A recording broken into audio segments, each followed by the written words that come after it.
আমাদের social manner অনেকের জানা নাই। সোশ্যাল ম্যানার কোথায় কি করতে হয়, কিভাবে কি করতে হয় আমরা এগুলো জানি না।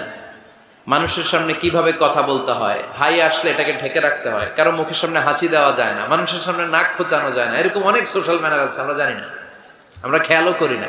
আল্লাহর হাবিব সাল্লাল্লাহু আলাইহি ওয়াসাল্লাম ধরে ধরে এই উম্মাকে সোশ্যাল ম্যানার শিখিয়েছেন, এমনকি ছোট্টদেরকে। আল্লাহর হাবিব সাল্লাল্লাহু আলাইহি ওয়াসাল্লামের কোলে এক ছোট্ট শিশু বসা। আল্লাহর হাবিব সাল্লাল্লাহু আলাইহি ওয়াসাল্লাম দাওয়াত খেতে গেলেন, এক ছোট্ট সাহাবী শিশু এসে আল্লাহ রাসূল সাল্লাল্লাহু আলাইহি ওয়াসাল্লামের কোলে বসলো। খাবার দেয়া হলো, ছোট্ট মানুষ বা হাত দিয়ে খাবার এটা ধরে ওইটা ধরে ওইটা ধরে, আছে না এরকম? বাচ্চারা দেখবেন খেতে পারবে এতটুকু, নষ্ট করে এতগুলো, এইটা ধরে ওইটা নেয় ওইটা ফালবে। তো আল্লাহ রাসূল সাল্লাল্লাহু আলাইহি ওয়াসাল্লামের কোলে বসে ওই সাহাবা বা হাত দিয়ে এটা টানে ওইটা টানে এটা ফালায়। আল্লাহ রাসূল সাল্লাল্লাহু আলাইহি ওয়াসাল্লাম বললেন, ইয়া গোলাম, এই পিচ্চি, এই বাচ্চা, সাম্মিল্লাহ, তুমি যে হাত দিয়ে খাবার টানতেছো বিসমিল্লাহ বলছো, আগে বিসমিল্লাহ বলো। কুল বিয়ামিনিক, ডান হাতে খাও, বিসমিল্লাহ বলো। কুল বিয়ামিনিক, ডান হাতে খাও। ওয়া কুল মিম্মা ইয়ালিক, তোমার সামনে যেটা আছে ওইটা খাও। এরকম টানা হিচড়ে করো না। ওই সাহাবী বলেন, এই যে তিনটা কথা, তিনটা গাইডলাইন আল্লাহর হাবিব সাল্লাল্লাহু আলাইহি ওয়াসাল্লাম খাওয়ার আগে আমাকে দিয়েছিলেন, আমি মরার আগ পর্যন্ত এই গাইডলাইনের বাইরে কোনোদিন খাই নাই।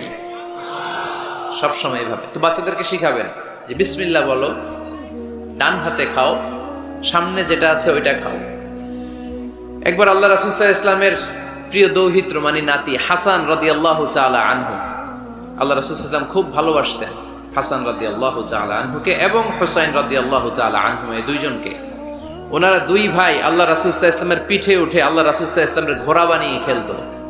সুবহানাল্লাহ পড়বেন না? ঘোড়া হতো আল্লাহর রাসূল, ঘোড়া হতো কে? আর ঘোড়সাওয়ার হতেন হাসান আর হুসাইন। আল্লাহ রাসূল সাল্লাল্লাহু আলাইহি ওয়াসাল্লাম বাবরি চুল রাখতেন, লম্বা চুল, ঘোড়ার ঘাড়ে যেমনি রশি থাকে, হাসান হোসেন রাসূল সাল্লাল্লাহু আলাইহি ওয়াসাল্লামের চুলগুলোরে ধরে টেনে টেনে এরকম ঘোড়া ঘোড়া খেলতেন। সুবহানাল্লাহ বললেন না? তো হাসান রাদিয়াল্লাহু তাআলা আনহু একবার যাকাতের খেজুরের স্তূপ ছিল, উনি যে ছোট্ট মানুষ, খাবার দেখলি তো ছোট্ট বাচ্চারা খেতে আরম্ভ করে, এটা কি নিজের খাবার, হালাল না হারাম এগুলো তো খেয়াল করে না। তো হাসান রাদিয়াল্লাহু তাআলা আনহু যাকাতের খেজুর নিয়ে খেতে আরম্ভ করলেন। আল্লাহ রাসূল সাল্লাল্লাহু আলাইহি ওয়াসাল্লাম এসে ওনার গলায় চেপে ধরলেন, চেপে জোর করে মুখ থেকে টেনে খেজুর বের করলেন আর বললেন, আন ইন্না লা নাআকুলু সাদাকা, হাসান তুমি জানো না আমরা হাশিমি খানদানের লোক, আমরা আলে মুহাম্মদ, আমার বংশের কেউ কোনোদিন তার গলা দিয়ে যাকাতের কোনো সম্পদ ঢুকাতে পারবে না। খবরদার হাসান, খবরদার নাতি, ফেলে দাও।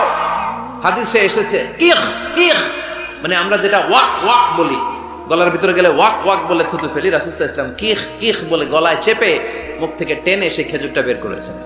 বলেছেন, হাসান আমরা যাকাতের সাদাকার খেজুর খাই না, খবরদার হাসান কখনো যাকাতের খেজুর খাবে না। সুবহানাল্লাহ পড়ো। তো এইভাবে আল্লাহ রাসূল সাল্লাল্লাহু আলাইহি ওয়াসাল্লাম আমাদেরকে শিখিয়েছেন, অন্যায় দেখলে, ভুল দেখলে এটা বলতে হবে, কারণ আস-সাকিতু আনিল হাক্কি শাইতানুন আখরাস, অন্যায় দেখে যে চুপ থাকে ওটা মুমিন নয়, ওটা বোবা শয়তান। চিল্লায় বলেন ঠিক কি না? অন্যায় দেখলে রুখে দাঁড়ান, গর্জে উঠুন। আপনার আপন বোনের বয়সের একটা মেয়েকে কিছু বখাটে ছেলেরা টিজ করতেছে, আপনি দেখে চলে যান কেন? দাঁড়ান, আপনি জিজ্ঞেস করুন কি হয়েছে, মেয়েটাকে তোমরা ডিস্টার্ব করো কেন? আপনি দাঁড়ালে আরো কয়েকজন এসে দাঁড়াবে, ঠিক কি না? কিন্তু একজনকে তো দাঁড়াইতে হবে, দাঁড়ানোর দরকার আছে না নাই? মনে রাখবেন, আধারে ভয় পেও না, আলো আছে আড়ালে, অন্ধকার পালিয়ে যাবে তুমি উঠে দাঁড়ালে। দাঁড়াতে হবে আপনাকে। অন্যায় রুখে দেন, অসঙ্গতি রুখে দেন, প্রতিবাদ করেন। সামাজিক যত ধরনের অন্যায় আছে, যৌতুক, সুদ, ঘুষ, দুর্নীতি, রুখে দেন। আমরা এগুলোর বিরুদ্ধে। আমরা দুর্নীতির পক্ষে না বিপক্ষে? সুদের পক্ষে না বিপক্ষে? যৌতুকের পক্ষে না বিপক্ষে? এগুলোর বিরুদ্ধে সামাজিক আন্দোলন গড়ে তুলুন, কথা বলেন। Raise your voice, raise your voice heart, কণ্ঠকে উঁচু করুন, প্রতিবাদ করুন, রুখে দাঁড়ান। আপনি দাঁড়ালে সোজা থাকবে বাংলাদেশ, আপনি বসে গেলে পথ হারাবে বাংলাদেশ। এজন্য সামাজিক অন্যায়কে রুখে দিতে হবে। আল্লাহর হাবিব সাল্লাল্লাহু আলাইহি ওয়াসাল্লাম যত জায়গায় সামাজিক অসঙ্গতি দেখেছেন ধরে ধরে ঠিক করেছেন। কারো ভুল নাম দেখলে তিনি চেঞ্জ করে দিতেন। মক্কা থেকে মদিনায় যখন আল্লাহ রাসূল সাল্লাল্লাহু আলাইহি ওয়াসাল্লাম গেলেন, মদিনার আগের নাম ছিল ইয়াসরিব। মদিনার আগের নাম কি ছিল? ইয়াসরিব, ইয়াসরিব শব্দের অর্থ to take revenge from someone, প্রতিশোধ নেয়া। আল্লাহর হাবিব সাল্লাল্লাহু আলাইহি ওয়াসাল্লাম বলেন, আমি রাহমাতাল লিল আলামিন, আমি দয়ার নবী, মায়ার নবী, আর আমি যেই শহরে আসবো এই শহরের নাম প্রতিশোধের শহর। নেভার, কখনো হতে পারে না। আজকে থেকে এই শহরের নাম তওবা কিংবা তয়বা, মানে পবিত্র নগরী, মদিনাতুন নবী, নবীর শহর। আল্লাহ রাসূল সাল্লাল্লাহু আলাইহি ওয়াসাল্লাম ইয়াসরিব থেকে ওই শহরের নাম ওই দিনই মদিনা শহর বানায় দিলেন। এক সাহাবীকে জিজ্ঞেস করলেন, মাসমুক, নাম কি? বলে, আমার নাম হচ্ছে হাজান। হাজান মানে দুশ্চিন্তা, অ্যাংজাইটি, মানে যে সব সময় টেনশন করে। আল্লাহ রাসূল সাল্লাল্লাহু আলাইহি ওয়াসাল্লাম বলেন, এটা একটা নাম হলো মিয়া? টেনশন কি কারো নাম হয়? রাসূল সাল্লাল্লাহু আলাইহি ওয়াসাল্লাম বললেন, শোনো, তোমাকে একটা পরামর্শ দেই, এই টেনশন নাম বাদ দাও, তুমি হাজান নাম কেটে সাহাল নাম রাখো, সাহাল। এখন হাজান বলে, আমি ছোট্টবেলা থেকে সবাই আমারে চেনে হাজান নাম, এখন আমার নাম যে সাহাল এটা আবার ঘোষণা দিতে হবে, দরকার নাই, আমার হাজান আছে, এটাই ভালো, টেনশন, সমস্যা নাই। ও এবার বাড়িতে চলে যাওয়ার পরে আল্লাহ সব টেনশন ওর মাথার উপরে চাপাইছে। ওর এই বিপদ, ওর ব্যবসায় মন্দা, ওর পেটে ব্যথা, ওর জ্বর, ওর অসুস্থতা, ওর ঘরে শান্তি নাই, একটার পর একটা টেনশন আরো বেড়ে গেছে। সবাই বলে হাজান, ওই যে রাসূল সাল্লাল্লাহু আলাইহি ওয়াসাল্লাম সুন্দর নাম দিয়েছিল ওইটা নেও না, এই জন্য টেনশন বাড়ছে। যাও রাসূল সাল্লাল্লাহু আলাইহি ওয়াসাল্লামের কাছে ক্ষমা চেয়ে নাম ফেরত করে নিয়ে আসো। হাজান এবার যে বলে, ইয়া রাসূলুল্লাহ, আমার হাজান নামের দরকার নাই, আপনি যেটা সাহাল দিয়েছিলেন ওইটাই ভালো। সাহাল শব্দের অর্থ সহজ। সাহাল মানে কি? ওই সাহাল রাদিয়াল্লাহু তাআলা আনহু বলে, আমি রাসূল সাল্লাল্লাহু আলাইহি ওয়াসাল্লামের কাছে ক্ষমা চেয়ে ওনার দেয়া নাম নিয়ে আসলাম, সাহাল। তারপর থেকে সবাই আমাকে ডাকে সাহাল। সাহাল মানে সহজ। আর ওই দিন থেকে মরার আগ পর্যন্ত আমার জীবনে আর কোনো টেনশন আসে নাই, সব কাজে আল্লাহ সাহাল অর্থাৎ সহজ করে দিয়েছেন। পড়েন সুবহানাল্লাহ। এজন্য উঠে দাঁড়াতে হবে, রুখে দিতে হবে সব অন্যায়। রাজি আছেন তো? যে সূরা থেকে কথা শুনবো এটাকে বলে সামাজিক রীতিনীতির সূরা। আমাদেরকে আল্লাহ তাআলা সোশ্যাল এন্ড মোরাল কিছু গাইডলাইন দিয়েছেন, 10টা গাইডলাইন আল্লাহ তাআলা আমাদের জন্য এখানে ডেডিকেট করেছেন। এবং আমরা দেখব যে এই সমস্যাগুলোর কারণেই আমাদের সমাজে আজকে অশান্তি। কি করে একটা সমাজের শান্তি, শৃঙ্খলা, ভারসাম্য অক্ষুণ্ণ রাখা যায়, এ ব্যাপারে চমৎকার কিছু গাইডলাইন আল্লাহ এই সূরায় দিয়েছেন। আল্লাহ রাসূল সাল্লাল্লাহু আলাইহি ওয়াসাল্লামের 9 জন স্ত্রী এট এ টাইমে বেঁচে ছিল। মোট স্ত্রী 11 জন, দাসী 2 জন, সব মিলে 13 জন। আর এট এ টাইমে বেঁচে ছিল 9 জন। আল্লাহর হাবিব সাল্লাল্লাহু আলাইহি ওয়াসাল্লামের আলাদা কোনো ঘর ছিল না। 9 বিবিরে 9টা ঘর করে দিয়েছিলেন। এগুলোরই বলে হুজরা। সুবহানাল্লাহ পড়েন। তো উনি যখন ওখানে থাকতেন, মাঝে মাঝে দূর থেকে কিছু বেদুইন লোকেরা আসতো, যাদের মধ্যে সভ্যতা, ভব্যতা আসে নাই। এরা এসে আল্লাহ রাসূল সাল্লাল্লাহু আলাইহি ওয়াসাল্লামকে ডাকা শুরু করতো। আমরা আমাদেরকে যেমনে ডাকি, আপনার নাম যদি হয় আব্দুল্লাহ, আমি আপনার বন্ধু হলে আপনারা ডাকবো, ওই আব্দুল্লাহ এদিকে আয়। এভাবে ডাকবো না? বন্ধু তো, তুই আমার বন্ধু, আব্দুল্লাহ এদিকে আয়। আব্দুর রহিম আমার বন্ধু, তো আমি ডাকবো, এই আব্দুর রহমান এই। কিন্তু আল্লাহ রাসূল সাল্লাল্লাহু আলাইহি ওয়াসাল্লামের নাম হচ্ছে মুহাম্মদ, উনারা কি ডাকা যাবে এই মুহাম্মদ এই? ডাকা যাবে? উনি কি আমাদের মতো মানুষ? উনি মানুষ, তবে অসাধারণ মানুষ, ঠিক কিনা? তো কিছু বেদুইন এসে দুপুরবেলা রাসূল সাল্লাল্লাহু আলাইহি ওয়াসাল্লাম বিশ্রাম নিচ্ছিলেন। তারা এসে বলতে আরম্ভ করলো, ইয়া মুহাম্মদ, ইয়া মুহাম্মদ, এই মুহাম্মদ এই, বের হও। আল্লাহ বরদাস্ত করলেন না। আল্লাহ বললেন, খবরদার, নিজেরা নিজেদেরকে যেমনে ডাকো নবীর ওইভাবে ডেকো না, তোমাদের সব আমল বরবাদ হয়ে যাবে। অপেক্ষা করো, অপেক্ষা করো, অ্যাপয়েন্টমেন্ট নাও, পারমিশন নাও, সালাম দাও। কার কথা? চিল্লায় বলতে হবে কার?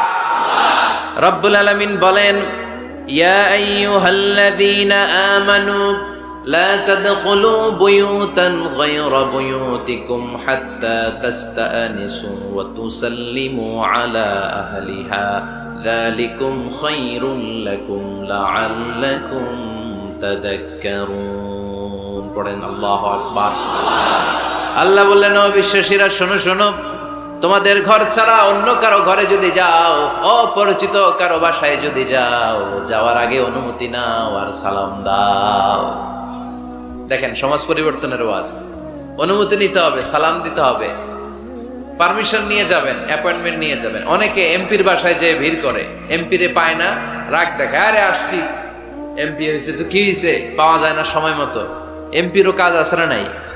উনি তো আপনাদের জন্যই কাজ করেন, যে মিটিং গুলো করে আপনাদের জন্য, এই নির্বাচনী এলাকার জন্য করে, এগুলো বুঝতে হবে। অনেক ব্যস্ত মানুষ। হুজুরের বাসায় যে, এই হুজুর নামে না এখনো, এতক্ষণ ধরে বসে আছি, 2 কাপ চা দিয়ে বসায় রাখছে আমাদেরকে, এরকম অভিযোগ আছে না নাই? কিন্তু হুজুরও মানুষ, হুজুরের ঘুমানো লাগে, হুজুরের গোসল করা লাগে, হুজুরের বিশ্রাম লাগে, হুজুরের ফ্যামিলি আছে, হুজুরও অসুস্থ হয়, হুজুর রোবট না, ঠিক কিনা? এগুলো একটু বোঝার চেষ্টা করবেন, একটু আমলে নেবেন। এজন্য সুন্নাহ হচ্ছে কারো সাথে দেখা করার আগে অনুমতি নিয়ে যাওয়া। মোবাইল থাকলে ভাই বিকেলে একটু আসতে চাই, উনি যদি বলে হ্যাঁ আসেন, যাবেন, তাহলে 1 নাম্বার সুন্নাহ অ্যাপয়েন্টমেন্ট নেওয়া। 2 নাম্বার সুন্নাহ যে সালাম দেওয়া, অনুমতি চাওয়া। কারো ঘরে হুট করে দরজায় ধাক্কা মেরে ঢুকা যাবে? আগে কি দিবেন? আওয়াজ করে বলেন, আগে কি দিবেন? সালাম। তারপর আপনার নাম বলবেন। কি বলবেন? আল্লাহর হাবিব সাল্লাল্লাহু আলাইহি ওয়াসাল্লাম ওনার ঘরে বসা, এক সাহাবী এসে দরজার মধ্যে কাড়া নাড়লেন। আল্লাহর হাবিব সাল্লাল্লাহু আলাইহি ওয়াসাল্লাম বললেন, মান্দা, কে দরজায় কাড়া নাড়ে? সাহাবী বললেন, আনা, আমি। বিশ্বনবী বললেন, মান আনতা, তুমি কে? সাহাবী কয়, আনা আনা। আরে নবী, আমি। রাসূল সাল্লাল্লাহু আলাইহি ওয়াসাল্লাম, কিসের আনা আনা? নাম বলো মিয়া। আনা কান্নাহু কারিহাহা। রাসূল সাল্লাল্লাহু আলাইহি ওয়াসাল্লাম ওর কথাটাই রিপিট করলেন। রাসূল সাল্লাল্লাহু আলাইহি ওয়াসাল্লাম জিজ্ঞেস করলেন, কে? বলে, আমি। আরে তুমি কে? সাহাবী বলে, হুজুর আমি। আল্লাহ রাসূল বলে, আমি। এটা কোনো নাম হইল? নাম বলো। আল্লাহ রাসূল সাল্লাল্লাহু আলাইহি ওয়াসাল্লাম রেগে গিয়ে 2 বার বললেন, আমি। তা আমি বললেন না, আবার নামটা বলবেন। আমি কোনো নাম হইল? তো সাহাবী বললেন, আমি। রাসূল সাল্লাল্লাহু আলাইহি ওয়াসাল্লাম বললেন, না, আমি তোমার নাম না, তোমার নাম বলবে। তাহলে কারোর সাথে দেখা করতে গেলে প্রথম কাজ হচ্ছে অ্যাপয়েন্টমেন্ট নেওয়া, 2 নাম্বার অনুমতি চাওয়া, দরজায় নক করে সালাম দেওয়া, আর নাম বলা। রাজি আছেন? অনুমতি ছাড়া কারো ঘরে ঢুকবেন না। এটা কি আপনাদের মনে থাকবে?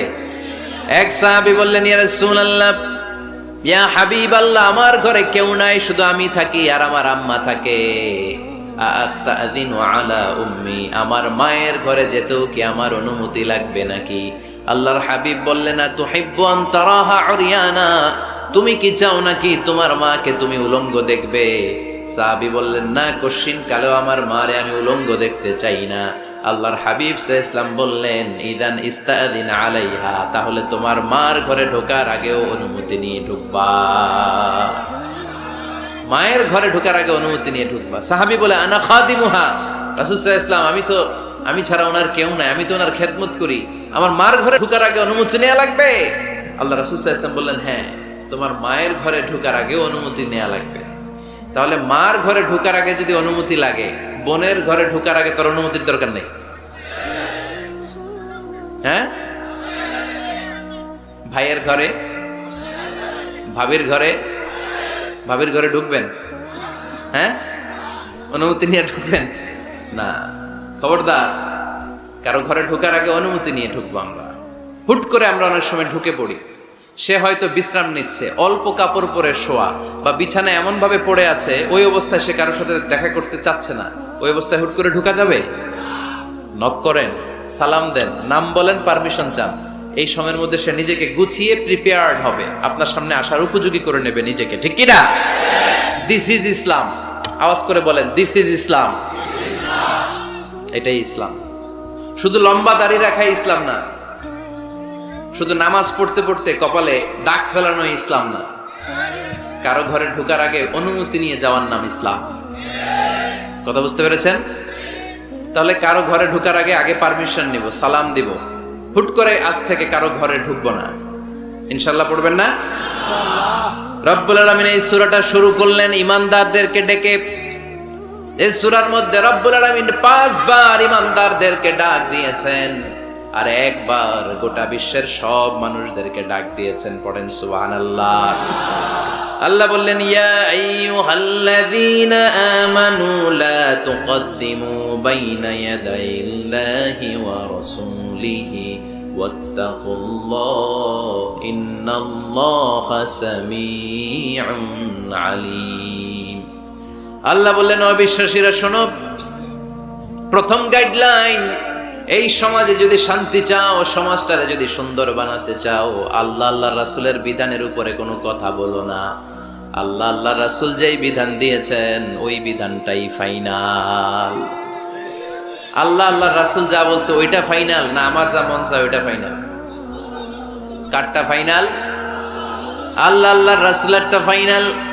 কোন বিশ্বাসী নারী, কোন বিশ্বাসী পুরুষ আল্লাহর বিধান চলে আসার পরে মন গড়া কোনো কাজ করতে পারে নাকি? মুমিন নারী পুরুষ সব সময় ওই বিধান পালন করে যেই বিধানটা আমাদের জন্য ফরজ করেছে কে? আল্লাহ আল্লাহ রাসূল যা বলেছে এটাই ফাইনাল। খবরদার আল্লাহ এবং আল্লাহ রাসূলের দেয়া কোনো বিধানকে টপকে যেও না। Don't try to be over smart, বেশি স্মার্ট হতে যেও না।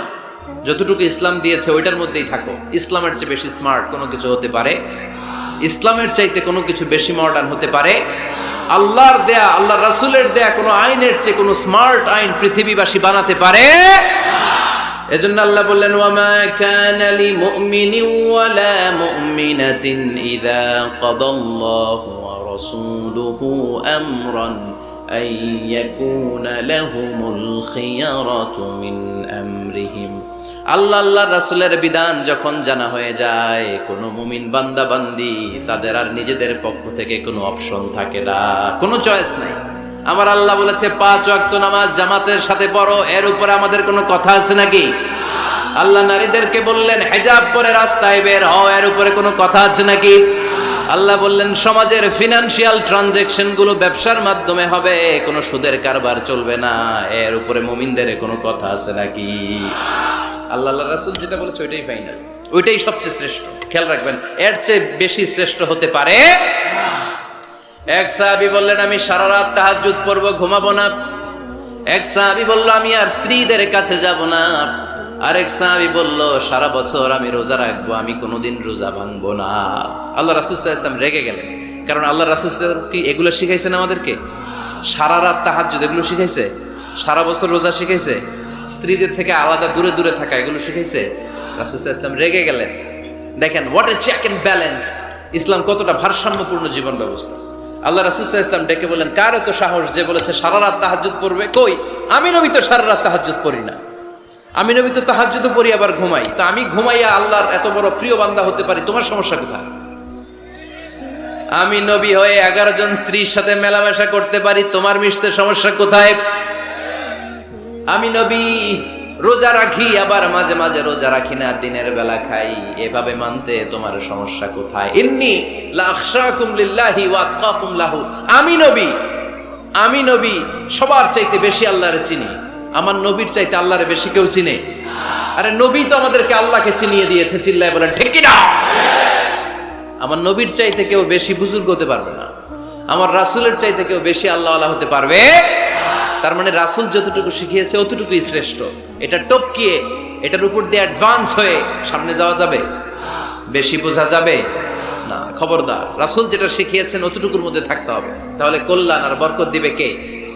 মাগরিবের ফরজ নামাজ কয় রাকাত? কয় রাকাত?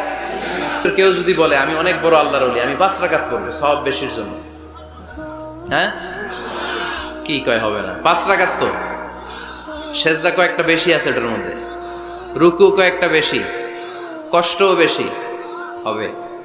কথা কয় না হবে? রমাদানের 30 দিন রোজা রাখা ফরজ, আপনি যদি বলেন না রমজানে না রেখে এটা আমি শাবান, জুলকাদ, জুলহজ 3 মাস টানা 90 দিন রেখে দিব, বেশি রাখবো আমি, হবে? হবে? কারণ বেশি বুঝছে। কারণ কি? আল্লাহ রাসূলের চাইতে বেশি বোঝা যাবে, আল্লাহ রাসূলের চাইতে বেশি বুজুর্গ সাজা যাবে? খবরদার, never be advanced from Allah and his রাসূল। আল্লাহ এবং আল্লাহ রাসূলের চাইতে আমরা অ্যাডভান্স হব না। আল্লাহ আল্লাহ রাসূল যা দিয়েছেন ওইটাই ফাইনাল। ওইটা কি ফাইনাল? আওয়াজ করে বলেন ওইটা কি? তাহলে সামাজিক সুখ সম্প্রীতির প্রধান মাধ্যম হচ্ছে আল্লাহ আল্লাহ রাসূল যা বলেছে এটাই আমরা মানবো, এর উপরে আমরা কোনো কথা বলতে চাই? এরপর আল্লাহ ঈমানদারদেরকে আবার ডাক দিলেন, বললেন ইয়া আইয়ুহাল্লাযীনা আমানু লা তারফাউ আসওয়াতাকুম ফাওকা সাওতিন নবী, ও বিশ্বাসীরা খবরদার, আমার নবীর কণ্ঠের চাইতে তোমাদের কণ্ঠ বড় করো না। ঘোষণাটা কার?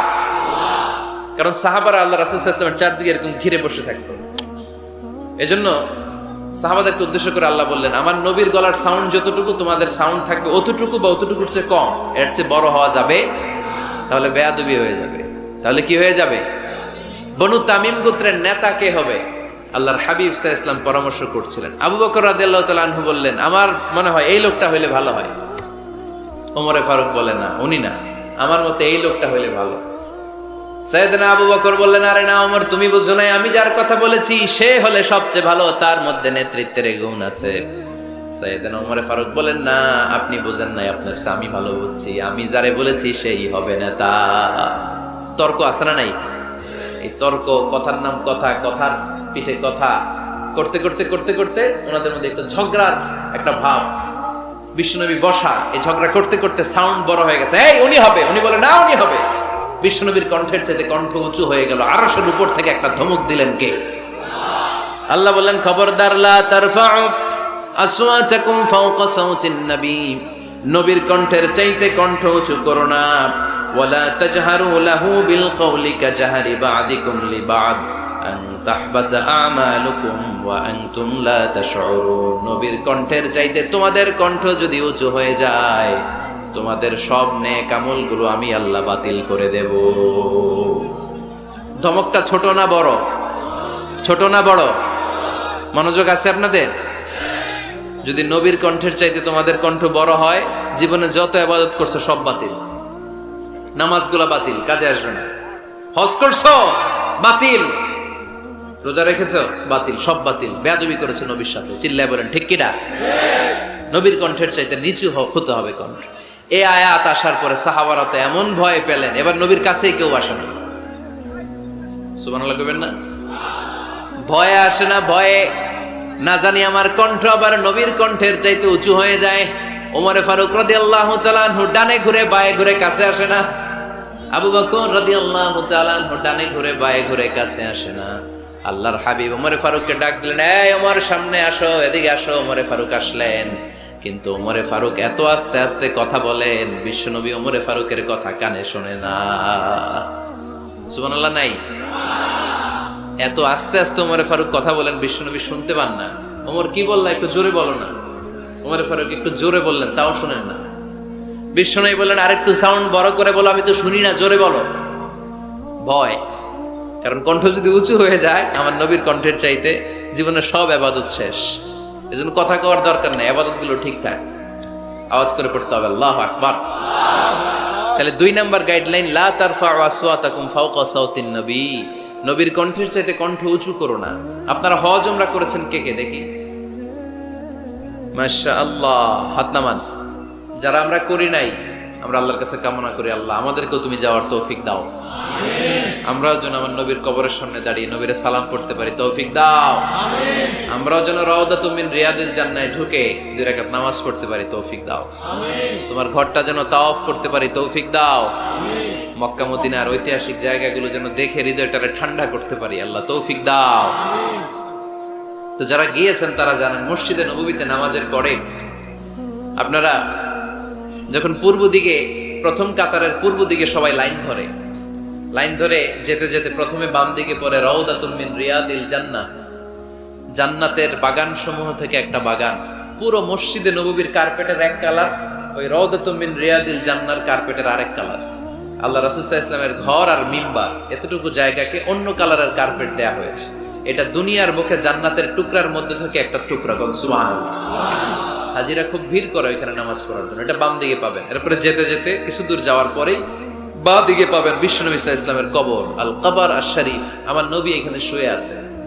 যেই নবীর কথা আজীবন ওয়াজে শুনলেন, যেই নবীরে নামাজের তাশাহুদে বসে সালাতু সালাম পড়ে শোনা, যেই নবীর জন্য দেহের তাজা রক্ত আমরা বিলিয়ে দিতে রাজি, ওই নবীর কবরের সামনে যে যখন দাঁড়াবেন আর ভাববেন আমার আর নবীর থেকে ব্যবধান 5-6 হাত, এইখানে আমার নবী শুয়ে আছে, এইখানে আমি, আপনি কি ধৈর্য ধারণ করতে পারবেন? কথা বলেন, নিজেকে সামলে রাখতে পারবেন? আমার নবীর কোন উম্মত প্রথম যখন উমরা করতে যায়, হজ করতে যায়, নবীর কবরের সামনে দাঁড়িয়ে নিজেকে সামলে রাখতে পারে না। চিৎকার দিয়ে কান্না আসে, চোখ দিয়ে ধা ধা করে অশ্রু ঝরে। যেই নবীর ভালোবাসা আমার হৃদয়ের মধ্যখানে, আমার নবী নাকি শোয়া আছে এই জায়গায় আমার নবী শোয়া।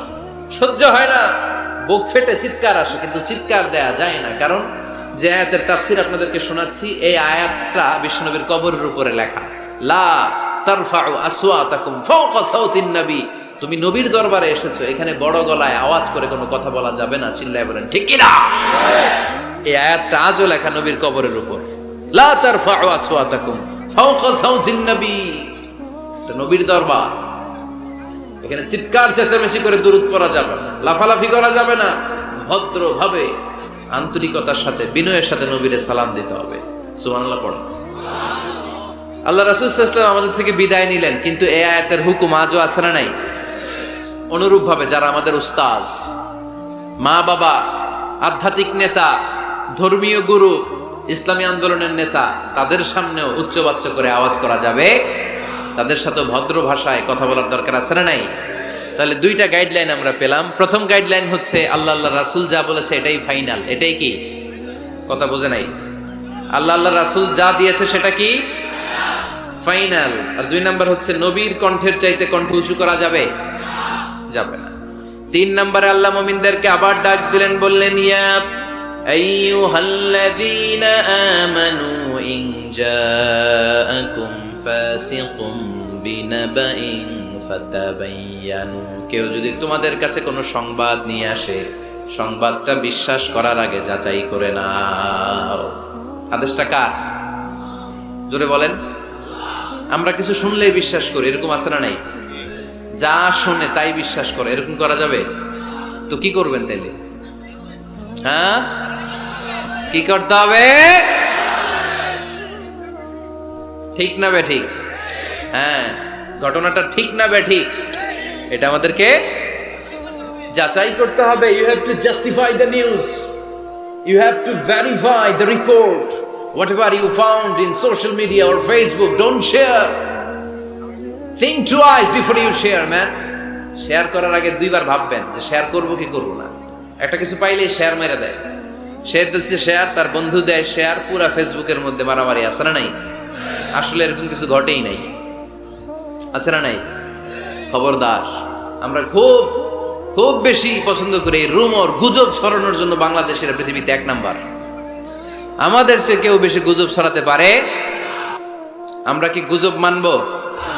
গুজব এটারে আজকে আমরা নো বলে দিব। নো। কি বলবেন?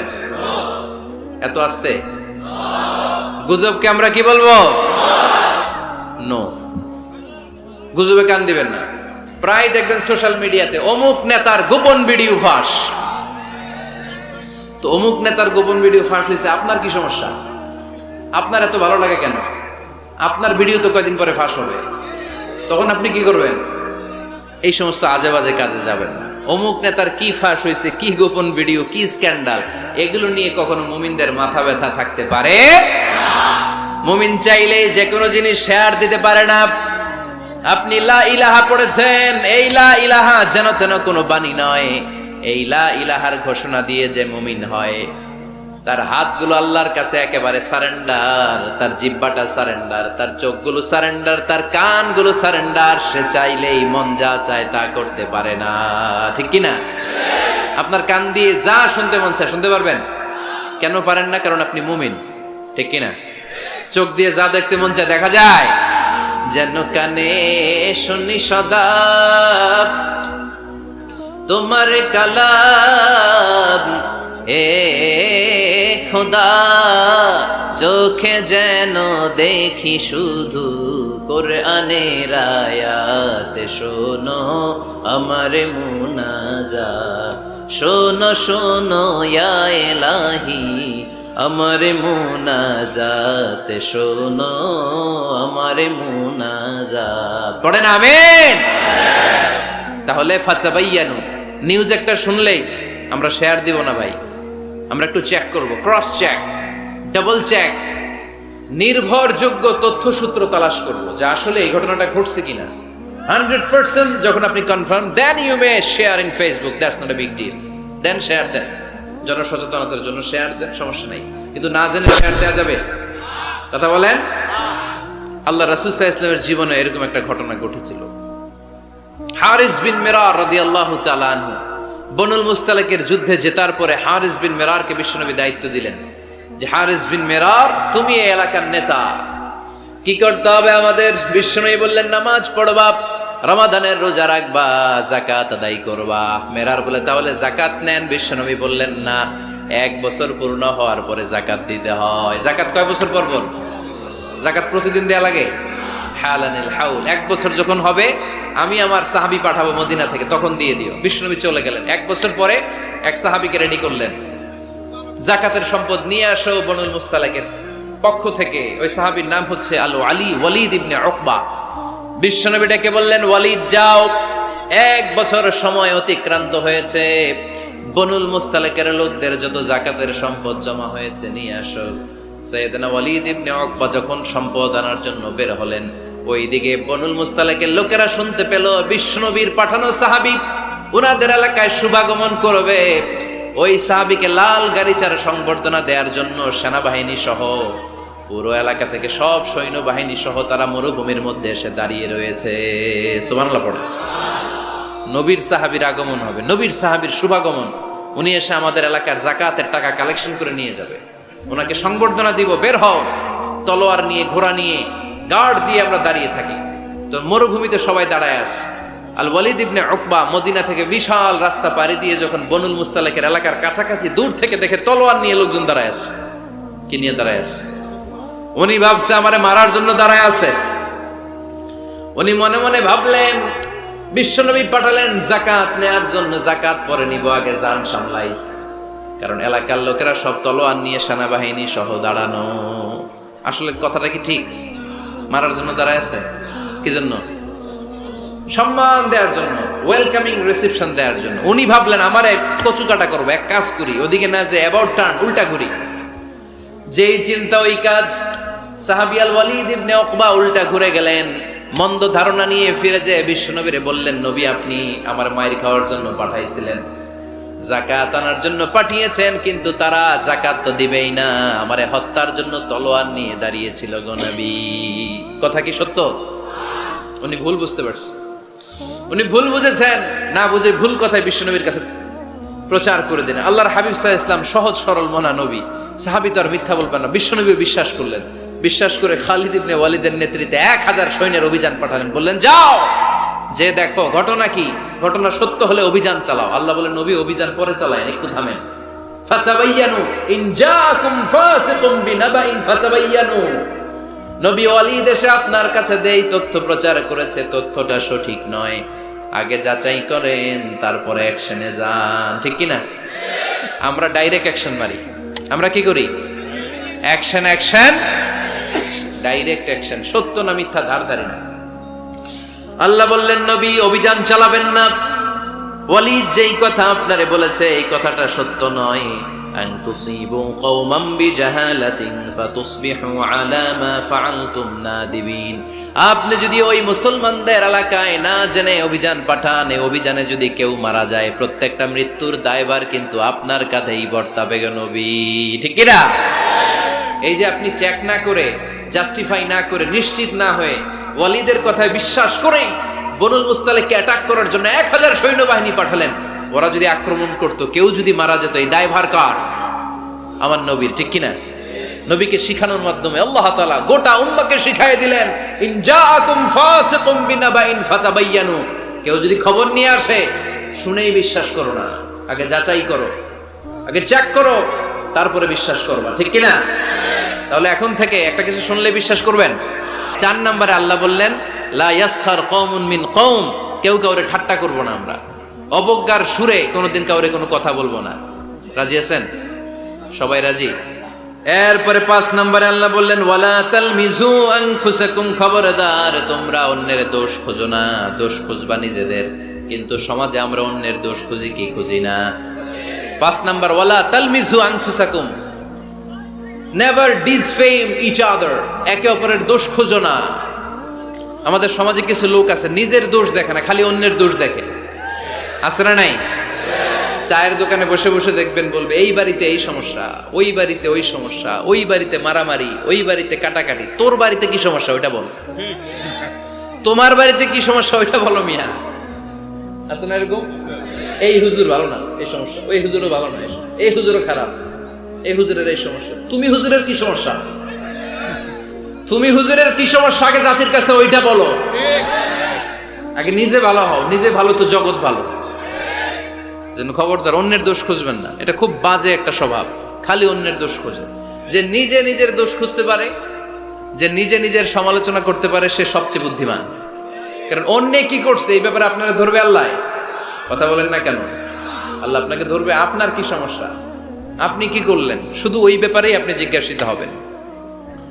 এজন্য আল্লাহ বললেন তাদের উপর আমার লানত, তাদের উপর ধ্বংস যারা প্রকাশ্যে অপ্রকাশ্যে অন্যদের দোষ খুঁজে বেড়ায়, দোষ বলে বেড়ায়, এরকম আছে না নাই? আল্লাহ লানত দিয়ে বললেন ওয়াইলুল লিকুল্লি হুমাযাতিল লুমাযা, গোপনেও দোষ খোঁজে প্রকাশ্যেও দোষ বলে, তাদের উপর আল্লাহ লানাত। হুমাযাতিল লুমাযা, এই লুমাযা শব্দ থেকে আল্লাহ এনেছেন ওয়ালা তালমিযু আনফুসাকুম, একে অপরের দোষ খোঁজো না, নিজের দোষ খোঁজো, সেই সবচেয়ে বুদ্ধিমান। তাহলে আমরা আত্মসমালোচনা করব। কি করব? খেয়াল রাখবেন, সবচেয়ে খারাপ হচ্ছে সমালোচনা। সবচেয়ে খারাপ কি? তারপর কিছুটা ভালো যেটা, সেটা হচ্ছে আলোচনা। সেটা কি? আলোচনা। সবচেয়ে ভালো হচ্ছে আত্মসমালোচনা। সবচেয়ে ভালো কি? তাহলে তিনটা বললাম। এক হচ্ছে সমালোচনা, আমরা করব না, আমরা করব আলোচনা, আর সবচেয়ে বেশি করব আত্মসমালোচনা, সেলফ ক্রিটিসিজম। রাতে ঘুমানোর আগে একটু ভাববেন কি কি ভুল করলাম, কাকে কাকে কষ্ট দিলাম, কি কি অন্যায় আজকে আমার দ্বারা হলো, কালকের দিনটা যেন আমার আজকের দিনের চেয়ে ভালো হয়। নিজের সাথে নিজের এরকম বোঝাপড়ার দরকার আছে না নাই? আমরা যেন আত্মসমালোচনা করি ফরিদপুরের ভাইরা, অন্যের দোষ যেন না খুঁজি। Small people talk about people, যারা নিচু মনের মানুষ এরা শুধু মানুষের দোষ খুঁজে বেড়ায়, মানুষ নিয়ে কথা কয়, এই মানুষ, এই মানুষের সমস্যা, এই সমস্যা। Average people talk about things and story and the incidents. যারা মাঝারি মনের মানুষ তারা বিভিন্ন ঘটনা নিয়ে কথা বলে, বিভিন্ন বিষয় নিয়ে কথা বলে। আর গ্রেট পিপল, যারা মহামানুষ, they talk about ideas, তারা নতুন নতুন আইডিয়া নিয়ে কথা বলে। এই আইডিয়া সমাজে অ্যাপ্লাই করলে, ইমপ্লিমেন্ট করলে সমাজটা বদলে যাবে। এই আইডিয়া এখানে সেট করলে এখানে কল্যাণ হবে। বড় মনের মানুষরা আইডিয়া নিয়ে কথা বলে। এখন the decision is yours, সিদ্ধান্ত আপনার। আপনি কি ছোট মনের মানুষ হবেন না বড় মনের মানুষ হবেন? অন্যরে নিয়ে আমার কোনো টেনশনের দরকার নেই। আমি জান্নাতি না জাহান্নামী, এই টেনশনে তো ঘুম আসে না আমার। আমার কি অবস্থা হবে আমি জানি না। আমি আরেকজনের দোষ খুঁজি, আমি আরেকজনের বদনাম বলি, আমি আরেকজনের পিছু লেগে থাকি। খবরদার, বিশ্বাসী বলে যারা দাবি করে তারা কখনো অন্যের পিছু লাগতে পারে। খেয়াল রাখবেন, কেউ যদি পিছু লেগে থাকে ও আজীবন পিছেই থাকবে। পিছু লাগা মানে কি? ও সামনে না আমি সামনে? কথা বুঝে নাই বোধহয়। কেউ যদি আমার পিছু লাগে, ও সামনে না আমি সামনে? আমি সামনেই থাকবো, ও পিছনেই থাকবে। কথা বুঝতে পেরেছেন? খবরদার, পিছু লাগবো না কারো, কারণ কারো পিছু লাগলে আমি পিছনে পড়ে যাব। কারো দোষ খুঁজবো না, নিজের দোষ খুঁজবো। আমার কি সমস্যা, আমার কি ইমপ্রুভ করা দরকার, আমার কি ডেভেলপ করা দরকার, আমি নিজেকে কিভাবে সাজাতে পারি, এই নিয়ে থাকবে আমার টেনশন। আল্লাহর দেয়া আমাদের জন্য সবচেয়ে বড় উপহার হচ্ছে সময়। আল্লাহ আপনারা এত কিছু দিয়েছে, এর মধ্যে সবচেয়ে দামি কোন জিনিসটা দিয়েছে জানেন? সময়। কি দিয়েছেন? আমাদের জীবনের এই সবচেয়ে দামি জিনিসটা, এই সময়টা আমরা অন্যের পিছনে লাগাই ফেলি। অন্যের দোষ খুঁজতে খুঁজতে অন্যের এই সময়টা দিয়ে দিই, নিজের সময় নিজের কাজে লাগাতে পারি না, তাই না? এজন্য আমরা যেন অন্যের দোষ না খুঁজি, নিজের দোষ খুঁজি। ওয়ালা তালমিযু আনফুসাকুম, একে অপরের দোষ খুঁজো না। আদেশটা কার? আওয়াজ করে বলতে হবে, আদেশটা কার? এরপরে রব্বুল আলামিন বললেন ওয়ালা তানাবাযু বিল আলকাব, খবরদার খবরদার, কাউরে মন্দ নামে ডেকো না। প্রত্যেককে যে নামে ডাকলে সে খুশি হয় তাকে ওই নামে ডাকো। কোনো মন্দ নামে কখনো কাউরে ডাকা যাবে না। মন্দ নামে ডাকা যাবে?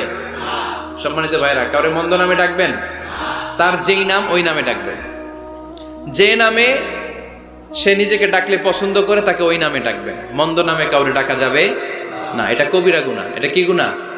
কবিরা গুনাহ। কারণ প্রত্যেকের নামটা প্রত্যেকের কাছে খুব প্রিয়, খুব আপন, খুব যত্নের, তাই না? ভাই আপনার নাম কি?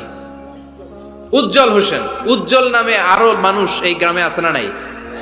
আপনার কাছে মনে হইতে পারে উজ্জ্বল নামটা তো খুব স্বাভাবিক একটা নাম।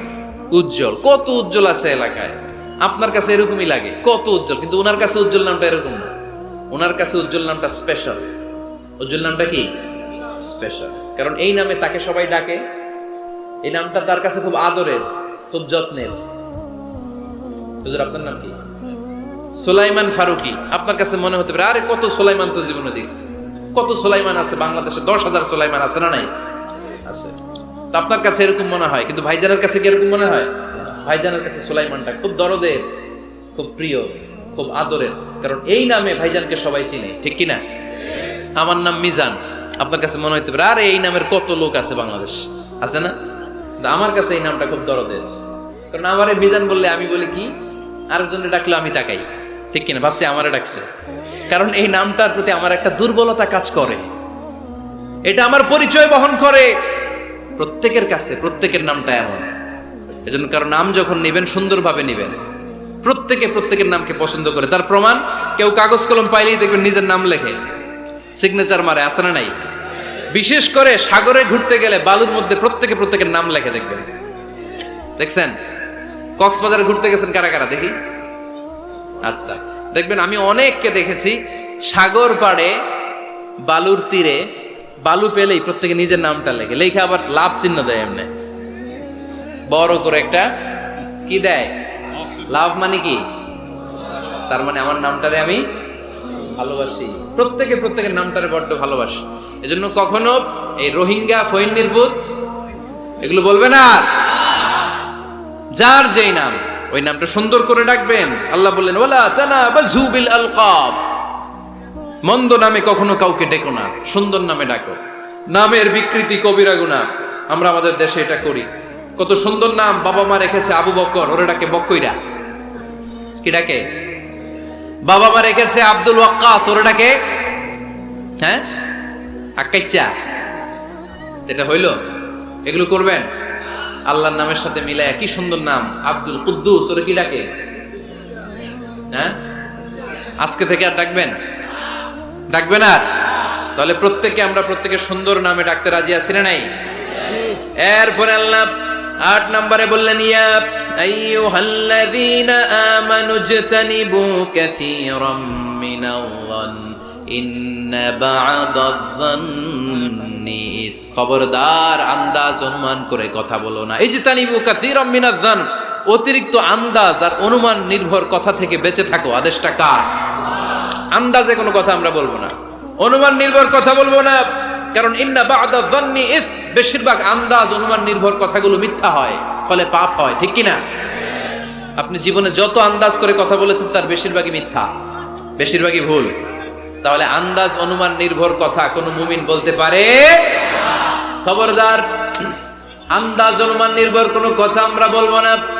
আল্লাহর হাবিব সাল্লাল্লাহু আলাইহি ওয়াসাল্লাম বলেছেন ইয়াকুম ওয়ায-যন ফা ইন্নায-যন্না আকযাবুল হাদিস, তোমরা ধারণা করা থেকে, অনুমান নির্ভর, আন্দাজ নির্ভর কথা থেকে বেঁচে থাকো, কেননা আন্দাজ নির্ভর কথাগুলো হচ্ছে মহাপাপ।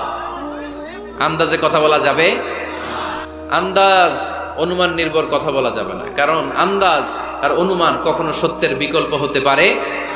ইয়াত্তাবিউনা ইল্লা-যন, ইয়াত্তাবিউনা ইল্লা-যন ওয়া ইন্নায-যন্না লা ইউগনি মিনাল হাক্কি শাইআ। কিছু লোক আছে আন্দাজ নির্ভর কথা বলে, আর আন্দাজ কখনো সত্যের বিকল্প হতে পারে। আজ থেকে আন্দাজে কথা আমরা বাদ দিয়ে দিব। রাজি? একমত না দ্বিমত? আওয়াজ করে বলেন, একমত না দ্বিমত? খবরদার আন্দাজ করবেন না। যদি আন্দাজ করেন ভালো আন্দাজ করবেন। আন্দাজ করলে কি আন্দাজ করবেন? ভালো আন্দাজ। Come back positive, not go back negative. কোনো নেগেটিভ আন্দাজ আমরা করতে চাই না। ভাবলে পজিটিভ ভাবনা, অনুমান করলে পজিটিভ। কিছু লোক আছে খালি নেগেটিভ। আল্লাহ তুমি আমাদেরকে পজিটিভ মাইন্ডেড হওয়ার তৌফিক দান করো, আমরা পড়ি আমিন। এই দেশে যে কি পরিমাণে আন্দাজে কথা চলে, চলে না? আপনি দেখলেন আপনার এক বন্ধু রিকশায় করে এক মেয়েকে নিয়ে ঘুরে বেড়াচ্ছে, এটা দেখেই এসে বলা শুরু করলেন আমি তো দেখছি আমার বন্ধু প্রেম ভালোবাসা শুরু করছে, এক মেয়ের নিয়ে প্রেমে পড়ে গেছে, আমার বন্ধু তো প্রেমে হাবুডুবু খায়। কেমনে বুঝলি? কারণ আমি নিজ চোখে দেখেছি। মেয়ে নিয়ে রিকশায় ঘুরতেছে, বান্ধবীর নিয়ে, প্রেমিকারে নিয়ে রিকশায় ঘুরে। এমনও হতে পারে আপনার বন্ধুর পাশে রিকশায় যে মেয়েটা বসা ছিল সেটা তার আপন বোন, হতে পারে না? তার পাশে যে মেয়েটা বসা ছিল এটা তার আপন ভাগ্নি, হতে পারে তার আপন খালা, হতে পারে না? ওর কিছু হয় নাই, আপনার গুনার পাল্লাকে আপনি ভারী করেছেন, ঠিক কি না? কারণ ঠোঁট কালো দেখলে আমরা আন্দাজে বলি লোকটা মনে হয় সিগারেট খায়, আছে না নাই? সিগারেট না খেয়েও ঠোঁট কালো হতে পারে কি পারে না? বিয়ের পরে যদি কেউ হুন্ডা কিনে, বিয়ের পরে যদি হুন্ডা কিনে, কিসের হুন্ডা? এই দেখছেন আন্দাজে মেরে দিছে যৌতুক। তো ও যখন হুন্ডা পাইছে বা কিনছে বা থেকে আনছে, কত টাকা খরচ করে কিনলো, কেমনে আনলো, কিস্তিতে আনলো না সরাসরি আনলো, মাথার ঘাম পায়ে ফেলে আনলো না বন্দুকটা চালাইতেছে, জানেন আপনি? এগুলো ধারণা করেন কেন? আন্দাজে আন্দাজে ধারণা করেন কেন? আজকে থেকে আন্দাজের গোষ্ঠী কিলাই আমরা। আন্দাজে কথা বলা যাবে? খবরদার। ইজতানিবু কাসীরাম মিনাজ যান। ভাই, এগুলো করে আমরা আমাদের সমাজটারে জাহান্নামের টুকরা বানিয়ে দিয়েছি। আর কত? আর না, অনেক হয়েছে, এবার থামেন, থামেন, স্টপ, থিংক টুয়াইস। একটু ভাবেন কি বলছি আমি। প্রতিটা কথার জবাবদিহিতা সেদিন চাইবে কে? এজন্য 8 নম্বরে বললেন আন্দাজে কথা বলো না। 9 নম্বরে আল্লাহ বললেন ওয়ালা তাজাসসু, গোয়েন্দাগিরি করো না। গোয়েন্দাগিরি আছে না নাই? সামাজিক ভারসাম্য শৃঙ্খলার জন্য গভর্নমেন্টের যে গোয়েন্দা, ওইটা না, ওইটা ঠিক আছে। মদিনায় ছিল ওমরে ফারুকের গোয়েন্দা, আল্লাহ রাসূলের গোয়েন্দা। আমরা নিজেরা ব্যক্তিগত দায়িত্বে যে গোয়েন্দাগিরিটা করি, কারো জানলার ফাঁকা খোলা থাকলে চোখ দিয়ে যে উকিটা মারি, ওইটা নিষেধ। ওয়ালা তাজাসসু, গোয়েন্দাগিরি করো না। কিছু লোক আছে দেখবেন, এরা ফিসফিস করে কি যেন বলতেছে, উনি কান পেতে আছে, এইভাবে আছে না নাই? তো এরা কি বলে এটা নিয়ে আপনার তো ইন্টারেস্ট কেন? ছিদ্র থাকলে অনেকে ওই দিক দিয়ে চোখ দেয়, আছে না নাই? টিনের ঘরের ছিদ্র, ওদিক দিয়ে চোখ দিতেছে। বিষ্ণু বলছেন কোন ছিদ্র দিয়ে যদি কেউ চোখ দেয়, গুতামের ওর চোখ কানা করে দাও। বাংলাদেশে যদি দেন, এই দেশে বিচার হইতে পারে যে কেন চোখ কানা করলেন। কিন্তু মদিনার সমাজে কেউ অন্যায় ভাবে কারো ঘরের ছিদ্র দিয়ে চোখ দেওয়ার কারণে যে চোখ গুতা মেরে চোখ নষ্ট করে দেয়া হয়, তার জন্য কোনো বিচার নাই। কারণ তুমি অপরাধী। তুমি এত ছিদ্রান্বেষী কেন? জানলা খোলা থাকলে উকি মারে, মানুষের গোপন চিঠি পড়ে, আছে না নাই? কারো চিঠি যদি পান, খুলে দেখবেন কখনো? কারো মোবাইল পেয়ে গেছেন, ওরে পাইছি বড় ভাইয়ের মোবাইল, দেখি তো গ্যালারিতে কার কার ছবি, আছে না নাই? না, করা যাবে না। কারো ফেসবুকের ভেতরে ঢুকেই সে কার সাথে চ্যাটিং করলো, মেসেঞ্জারে কি বললো, এগুলো দেখবেন না, এগুলো হারাম। তার ইনবক্স চেক করবেন না, কারো গোপন চিঠি দেখবেন না, কারো বেশি ব্যক্তিগত ব্যাপারে প্রশ্ন করবেন না। করা যাবে? অনেকে আছে খালি ব্যক্তিগত প্রাইভেট ম্যাটারে নাক গলায়।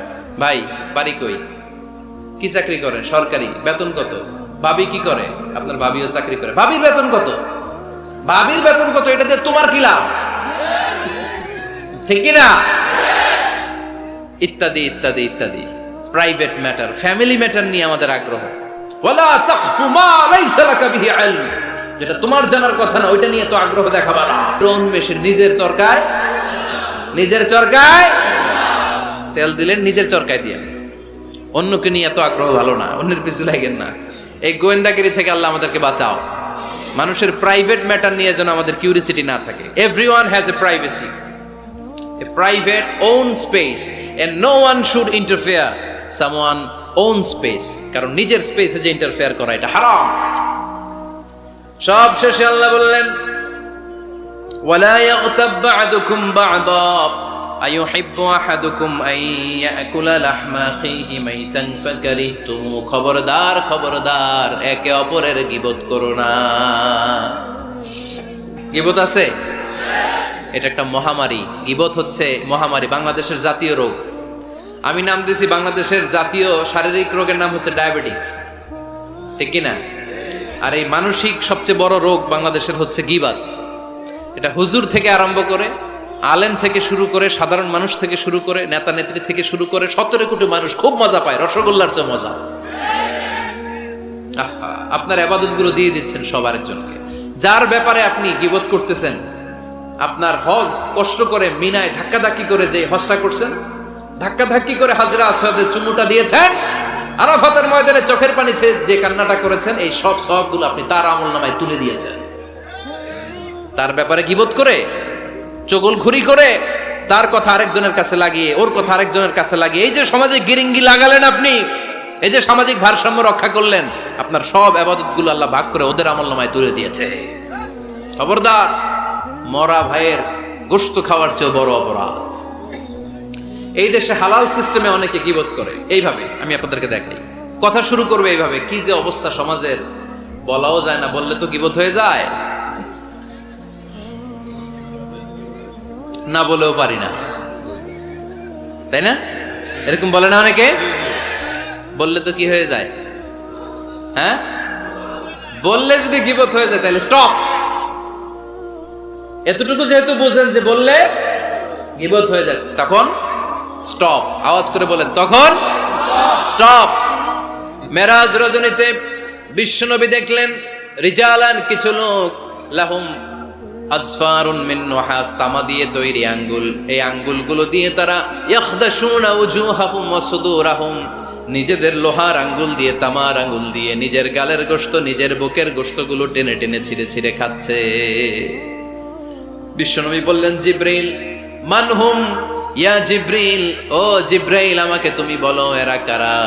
সাইয়েদনা জিব্রাইল বললেন, হুম আহলুল গীবাতি মিন উম্মতিক, আপনার উম্মতের মধ্যে যারা দুনিয়ার বুকে গীবত করত, এই লোকগুলো হলো তারা।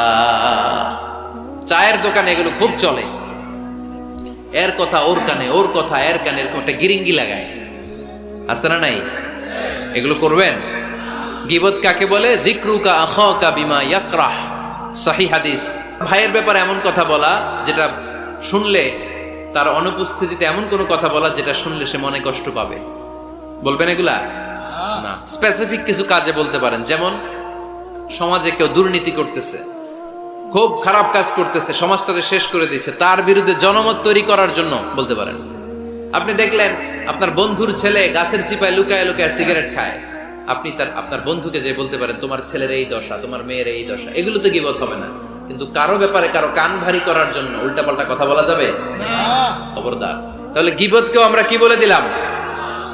এই 4-5 জন নো বলতে হবে, নো। গীবতকে আমরা কি বলবো? চগলখড়িকে কি বলবো? এগুলোর সাথে মুসলমানদের কোনো সম্পর্ক আছে? 5 বার মুমিনদেরকে ডাক দিয়ে সব শেষে আল্লাহ গোটা বিশ্বের সবাইকে ডাক দিয়ে বললেন, ইয়া আইয়ুহান নাসু ইন্না খালাকনাকুম মিন যাকারিন ওয়া উনসা ওয়া জাআলনাকুম শুউবান ওয়া ক্বাবাইলা লিতাআরাফু ইন্না আকরামাকুম ইনদাল্লাহি আতকাকুম। পড়েন আল্লাহু আকবার। আল্লাহ বললেন, ও দুনিয়ার মানুষেরা শোনো শোনো, এতক্ষণ আমাদেরকে ডাক দিতেছিলেন, এতক্ষণ মুমিনদেরকে ডেকে ডেকে আল্লাহ বলছিলেন, ও বিশ্বাসীরা শোনো শোনো। এতে আল্লাহ ডেকে বললেন, ও গোটা দুনিয়ার মানবকুল শোনো শোনো, তোমাদের সবাইকে আমি এক নারী এক পুরুষ থেকে তৈরি করেছি। কয়জন নারী, কয়জন পুরুষ? ওই পুরুষটার নাম, নারীটার নাম। তাহলে আমাদের গোড়া এক, এই মানব সভ্যতার গোড়া একটা, শিকড় এক জায়গায়, ঠিক কিনা? সেই হিসাবে কোনো না কোনো ভাবে আমরা কেউ না কারো আত্মীয়, কোনো না কোনো ভাবে কেউ না কারো ভাই, ঠিক কিনা? যদি আপনি হিন্দুও হন তারপরও আমার ভাই, কারণ আপনার বাবার নাম, হিন্দুর বাবার নাম আদম, খ্রিস্টানের বাবার নাম, নাস্তিকের বাবার নাম, আমরা যারা মুমিন আমাদের বাবার নাম, সবার বাবা এক, সবার বাবা এক, সবার মা এক, কোনো বিভেদ নাই।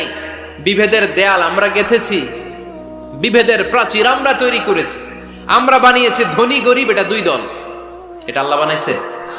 আমরা বানিয়েছি সাদা কালো 2 দল, শ্বেতাঙ্গ কৃষ্ণাঙ্গ 2 দল, আমরা বানিয়েছি আরব অনারব, আমরা বানিয়েছি পয়সাওয়ালা গরিব। আল্লাহর কাছে কোনো পার্থক্য আছে? আল্লাহ বললেন, ধনী বলো গরিব বলো, রাজা বলো ফকির বলো, সাদা বলো কালো বলো, আমি আল্লাহর দরবারে পার্থক্য নাই।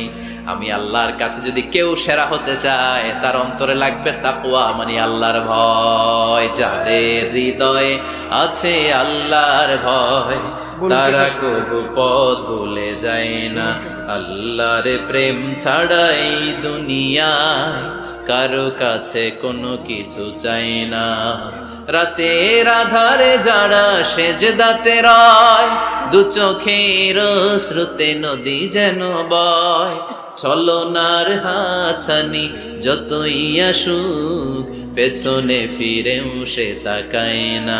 যাদের হৃদয়ে আছে আল্লাহর ভয়, তারা কবু পথ ভুলে যায় না, ঠিক কি না? এজন্য আল্লাহর ভয়, তাকওয়া, আল্লাহর ভয় যদি অন্তরে থাকে, সেই আল্লাহর কাছে সেরা। এছাড়া আল্লাহর কাছে কারো কোনো আলাদা মাতব্বরি নাই, ঠিক কিনা? তার প্রমাণ, আমরা যখন নামাজে দাঁড়াই, এলাকার সবচেয়ে ধনীটাও দাঁড়ায়, তার পাশে রিক্সাওয়ালাও দাঁড়ায়।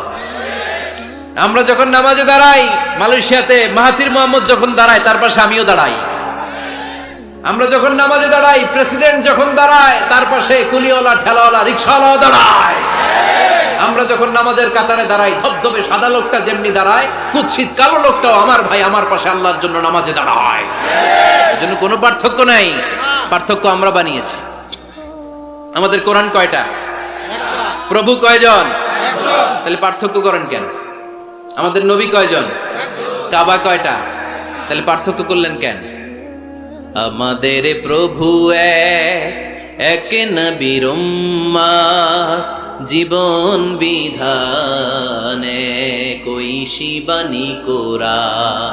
তবে কেন এক নও হে মুসলমান, এক হও করি আহ্বান। এই আহ্বানের সাথে সবাই একমত। বাইতুল্লাহ এক, মদিনা শরীফ এক, উহুদ পাহাড় এক, বদরের মাঠে একটা তো জীবন আর মরণ যে একটাই, একসাথে মিলে মিশে একটাই প্রাণ। তবে কেন এক নও হে মুসলমান, এক হও করি আহ্বান, ঠিক কিনা? আমরা এক হতে চাই, আমরা বিচ্ছিন্ন থাকতে চাই না, কাদা ছোড়াছুরি করতে চাই না, আমরা মিলে যেতে চাই। মিলতে চান? মিলতে চান? মনে রাখবেন প্রিয় ভাইয়েরা, যদি আমরা একা থাকি তখন আমরা ব্যক্তি। খেয়াল করে শুনুন, যদি আমরা একা থাকি তখন আমরা ব্যক্তি।